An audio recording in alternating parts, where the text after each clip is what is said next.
ரஜினிகாந்த் ஒரு மந்திரச் சொல். நிறம், தோற்றம் என அனைத்தும் கடந்து திரையுலகில் தன் திறமையால் தனக்கென ஸ்டைல் அமைத்துக் கொண்டவர். இந்திய சினிமாவே இன்று வரை வியக்கும் அளவுக்கு உலக ரசிகர்களை ஈர்த்து சூப்பர் ஸ்டார் சிம்மாசனத்தில் கம்பீரமாய் அமர்ந்திருப்பவர் ரஜினி. உப்பிட்ட தமிழ் மண்ணை நான் மறக்க மாட்டேன், நான் உயிர் வாழ்வது இங்கேதான், ஓடிவிட மாட்டேன் என்றும், என் ஒரு துளி வியர்வைக்கு ஒரு பவுன் தங்கக்காசு கொடுத்தது தமிழல்லவா, என் உடல் பொருள் ஆவியை தமிழுக்கும் தமிழர்க்கும் கொடுப்பது முறையல்லவா என்றும் திரையில் அவ்வப்போது தம் தமிழ் பாசத்தை வெளிப்படுத்துவார் ரஜினி.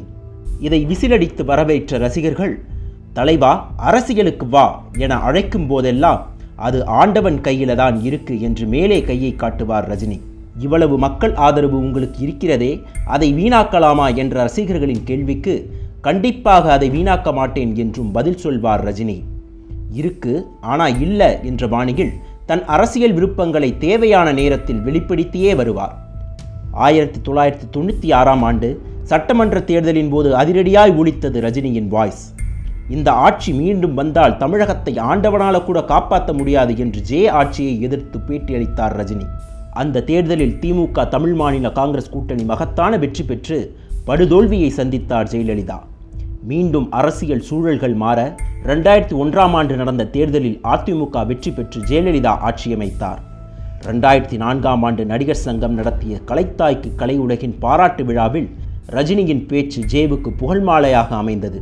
2004ஆம் ஆண்டு நாடாளுமன்ற தேர்தலில் நேரடியாகவே பாஜகவை ஆதரித்தார் ரஜினி. அந்த தேர்தலில் அதிமுகவோடு கூட்டணி வைத்திருந்தது பாஜக. ஆனால் ரஜினியின் குரல் காற்றில் காணாமல் போக தமிழகத்தில் 39 இடங்களையும் வென்றது திமுக கூட்டணி. அதன் பிறகு தேர்தல் நேரங்களில் அவர் வாய் திறப்பதே இல்லை. ஆனாலும் 2011ஆம் ஆண்டு நடந்த சட்டமன்ற தேர்தலில் அதிரடியாய் வெளியே போட்டார் ரஜினி. ஆம், கேமராக்கள் புடைசூழ ஊடக வெளிச்சத்தில் இலைக்கு வாக்களித்தார். ரஜினி வாக்களித்தது பட்டாசாய் வெடித்து கொண்டிருக்க அன்று மாலை கலைஞருடன் பொன்னர் சங்கர் சிறப்பு காட்சியில் கலந்து கொண்டார். கலைஞரும் ரஜினியும் பொன்னர் சங்கர் படத்தை பற்றி மட்டுமே பேசிக்கொண்டனர். ரஜினி அரசியலை விட அதிகம் விரும்புவது ஆன்மீகத்தைத்தான் என்பது அனைவரும் அறிந்தது. தனிமனித வாழ்வில் ஆன்மீகம் அவருக்கு தன்னிறைவை கொடுத்திருந்தாலும் சினிமாவிலும் அரசியலிலும் அது உதவாமலே போனது. ரஜினி நடித்த ஸ்ரீ ராகவேந்திரா, பாபா ஆகிய திரைப்படங்களின் படுதோல்வியே அதற்கு உதாரணம். ரஜினியின் ஆன்மீக பலத்தை எப்படியாவது ஓட்டுக்களாக மாற்றிக்கொள்ள வேண்டும் என்று இன்று வரை துடித்து கொண்டே இருக்கிறது பாஜக.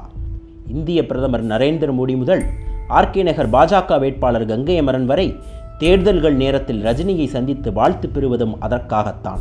1998ஆம் ஆண்டு பிப்ரவரி 14ஆம் தேதி கோவையில் பாஜக மூத்த தலைவர் எல்.கே. அத்வானி பங்கேற்று பேச இருந்த கூட்டத்தின் மேடைக்கு அருகே சக்தி வாய்ந்த குண்டு வெடித்தது. அந்த குண்டுவெடிப்பு சம்பவம் இந்தியாவையே உலுக்கியது. அப்போது கருத்து தெரிவித்த ரஜினி, நல்லவேளை ஆண்டவன் அத்வானியை காப்பாற்றி விட்டார் என்றார். அத்வானியை காப்பாற்றிய ஆண்டவன் அப்பாவிகளை காப்பாற்றவில்லையே என எதிர்கருத்து மக்களிடமிருந்து வந்தது. அந்த முற்போக்கு குரலே தமிழகத்தின் அடையாளமாக இன்று வரை இருக்கிறது. என்னதான் பாஜகவினர் கை கொடுத்தும் கட்டியணைத்தும் ரஜினியுடன் போட்டோவுக்கு போஸ் கொடுத்தாலும் அது ஓட்டாக மாறாமல் போவதற்கு இதுவும் முக்கிய காரணம். தமிழர் பிரச்சனைகளில் ரஜினியின் குரல் எப்போதுமே கவனிக்கப்படும். தமிழ் உணர்வை பயன்படுத்தி தமிழகத்தில் ரஜினியை தனிமைப்படுத்தவே சிலர் நினைத்தார்கள். காவிரி விவகாரத்தில் தமிழர் கன்னடர் இடையே பிரச்சனைகள் அப்போதும் குதிநிலையில்தான் இருந்தது. தமிழர்களுக்கு ஆதரவு குரல் கொடுக்க தமிழ் திரையுலகம் நெய்வேலியில் இயக்குனர் பாரதி ராஜா தலைமையில் பிரம்மாண்ட கண்டன கூட்டத்தை நடத்தியது. அதில் கலந்து கொள்ளாமல் அடுத்த நாள் சென்னையில் தனியாக உண்ணாநிலை போராட்டம் என்று அறிவித்து அமர்ந்தார் ரஜினி. முதல் நாள் நெய்வேலிக்கு போன சினிமா நட்சத்திரங்கள் முதல் அரசியல் தலைவர்கள் வரை பலரும் ரஜினியை சந்தித்து ஆதரவு தெரிவித்தனர். உண்ணாநிலை போராட்டத்தின் போது நதிகள் இணைப்பை வலியுறுத்தினார் ரஜினி. பணம் இல்லை என்று இனியும் காலம் தாழ்த்த வேண்டாம், முதல் ஆளாக நானே 1 கோடி தருகிறேன் என்று அறிவித்தார். தென்னிந்தியாவின் முக்கிய நடிகர்களை ஒன்று திரட்டி நதிகளை இணைப்பது பற்றி முழு வேகத்தில் செயல்பட போகிறார் ரஜினி என்று அப்போது பேசப்பட்டது. ஆனால் காவிரி பிரச்சனை இன்றும் தீயாய் கனன்று கொண்டுதான் இருக்கிறது. 2008ஆம் ஆண்டு கலைஞர் கொண்டு வந்த ஒகேனக்கல் கூட்டுக் குடிநீர் திட்டத்துக்கு கர்நாடக மாநில அமைப்புகள் கண்டனம் தெரிவிக்க அங்கிருக்கும் தமிழர்களும் தாக்கப்பட்டனர். இதை கண்டிக்கும் வகையில் தென்னிந்திய நடிகர் சங்கம் ஒரு கண்டன கூட்டத்தை நடத்தியது. அந்த மேடையில் தமிழர் உணர்வு அனல் பறக்க ரஜினி என்ன பேச போகிறார் என்பதை பலரின் எதிர்பார்ப்பு.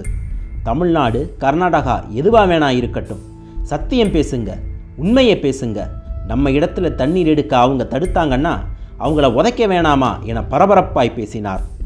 2008ஆம் ஆண்டு ஈழத்தில் நடந்த இனப்படுகொலையை கண்டித்து உண்ணாநிலை போராட்டம் நடத்தியது தென்னிந்திய நடிகர் சங்கம்.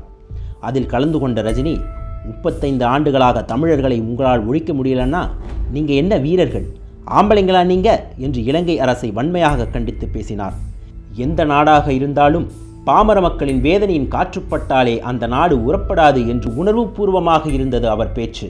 ஈழத் தமிழர்களை பற்றி அவர் பேசும்போது இலங்கை தமிழர்கள் என்றே குறிப்பிட்டு பேசியது கவனிக்க வேண்டிய ஒன்று. 2012ஆம் ஆண்டு ரஜினி உடல்நலனில் பிரச்சனை வந்தபோதும் தமிழகத்தில் பரபரப்பு ஏற்பட்டது. அவர் பூரண நலம் பெற்று 12/12/2012 பிறந்த நாளன்று ரசிகர்களை நேரில் சந்தித்தார். அந்த ரசிகர்கள் வெள்ளத்தில் அவர் உருக்கமாக பேசினார். நான் அரசியலுக்கு அப்பாற்பட்டவன். நான் மருத்துவமனையில் இருந்தபோது ரசிகர்களின் பிரார்த்தனைகளை அறிந்தேன். நான் நலம் பெற அதுவே காரணம். இதற்கு நன்றி என்று சொல்ல முடியாது. ஏதாவது செய்ய வேண்டும். ஆனால் அது என் கையில் இல்லை என்று திரும்பவும் மேலே கையை காட்டினார். எந்திரன் பெரிய படமாக அமைந்தது. நான் அடுத்து நடிக்கப் போகிற படம் அதைவிட பெருசாக இருக்க வேண்டும் என்று தன் விருப்பத்தை ரசிகர்களிடம் அப்போது பகிர்ந்து கொண்டார். பால்காரன், ஆட்டோக்காரன், வேலைக்காரன், உழைப்பாளி, தொழிலாளி என்று உழைக்கும் மக்களின் ஒருவனாக நடித்த ரஜினி சிவாஜி படத்தில் கருப்பு பண ஒழிப்பு என கார்ப்பரேட் எதிர்ப்பு அரசியலை கையில் எடுத்தார். ஆனால் கார்ப்பரேட் நிறுவனங்கள் ரஜினியை தனக்கானவராக நினைத்து வியாபாரத்தை பெருக்கிக் கொண்டன. அதை ரஜினி ஆதரித்ததும் இல்லை, எதிர்த்ததும் இல்லை. திரை ஜாம்பவான்களை படைத்திரட்டி லிங்கா படத்தில் சிக்ஸர் அடிக்க கணக்கு போட்டார் ரஜினி. ஆனால் அது நடக்காமல் போனது. தான் விரும்பி எடுத்த பாபாவிலும் தோல்வி, மக்கள் விருப்பம் இதுதான் என்று நினைத்து எடுத்த லிங்காவிலும் தோல்வி என்பதால் தனக்கான வெற்றியை அடைய புதிய களத்தில் தன்னை புகுத்திக் கொள்ள நினைத்தார் ரஜினி. அவர் அடுத்து கையில் எடுத்தது தலித் ஆதரவு அரசியல். அடக்குனா அடங்குற ஆளானி என நெருப்பாய் தோன்றி தன் திரைபலத்தை கபாலி படத்தில் நிரூபித்தார் ரஜினி. கபாலி படத்தில் அதுவரை ரஜினியை கடுமையாக விமர்சித்த சிலர் பாராட்டுவதும், தீவிர ரஜினி ரசிகர்கள் சிலர் அவரை விமர்சிப்பதும் என்று ஆச்சரியங்கள் நிகழ்ந்தன. மீண்டும் ரஜினி இயக்குனர் ப. ரஞ்சித்துடன் இணைகிறார் என்பதும் குறிப்பிடத்தக்கது. இயக்குனர் சங்கர் இயக்கத்தில் ரஜினி நடித்து வெளிவர இருக்கிறது எந்திரன் படத்தின் 2ஆம் பாகம் 2.0. இதன் தயாரிப்பாளர் லைக்கா நிறுவனத்தின் சுபாஷ் கரன்.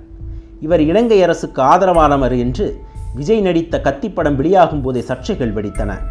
லைக்கா நிறுவனத்தின் ஞானம் அறக்கட்டளையின் சார்பில் இலங்கையில் வாவுனியாவில் கட்டி 150 வீடுகளை ரஜினி கலந்து கொண்டு அதை தமிழ் மக்களிடம் ஒப்படைப்பதாக திட்டம். அதற்கு வீட்டை இடித்தவர்களே தலைமை தாங்குவார்கள் என்பதுதான் வேடிக்கை. மத்தியில் பாஜக ஆட்சி நடந்து கொண்டிருக்கும் நிலையில் இந்தியாவுக்கும் இலங்கைக்கும் நல்உறவு இருப்பது போல காட்டி உலக நாடுகளை ஏமாற்றவே ரஜினியை பாஜக அரசு பயன்படுத்திக் கொள்ள நினைக்கிறது என்பதும் ஈழ ஆதரவாளர்களின் குற்றச்சாட்டு. ரஜினியின் இலங்கை பயணத்திற்கு தமிழகத்தின் சில அரசியல் தலைவர்கள் எதிர்ப்பு குரல் எழுப்ப அதை ஏற்று அந்த நிகழ்வில் தான் கலந்து கொள்ளப் போவதில்லை என்று அறிவித்திருக்கிறார் ரஜினி. அவர் கொடுத்த அறிக்கைதான் ஹைலைட். அவர் சொல்கிறபடியே எதையும் காரணம் இல்லாமல் அவர் செய்ய மாட்டார். அவர் சொல்லும் முக்கிய காரணங்களுள் ஒன்று, மீனவர் பிரச்சனையை குறித்து இலங்கை அதிபர் மைத்ரேய சிறிசேனாவுடன் சுமூக தீர்வு காண பேசப் போகிறேன் என்பதுதான். குற்றவாளியிடம் நீதி கேட்பது வேடிக்கை இல்லாமல் வேறென்ன? மாவீரர்களின் சமாதிகளை பார்வையிட அதற்கு காரணமாய் இருந்தவர்களையே துணைக்கு அழைப்பது எந்த விதத்தில் நியாயம் என்று ஈழ ஆதரவாளர்களின் கூற்றையும் கவனிக்க வேண்டிதான் உள்ளது. உழைக்கும் மக்களின் பிரதிநிதி, கார்ப்பரேட் எதிர்ப்பு, தலித் ஆதரவு, ஈழப்பாசம் என்று தொடரும் ரஜினியின் பயணத்தில் தனது ரசிகர்களை சந்தித்துள்ளார் ரஜினி. இந்நிலையில் ரஜினி அரசியலுக்கு வர வேண்டும் என்ற பதப்படுத்தப்பட்ட குரலும் ஒலிக்கத் தொடங்கியுள்ளது. இது அரசியல் வட்டாரத்திலும் பரபரப்பை ஏற்படுத்தியுள்ளது.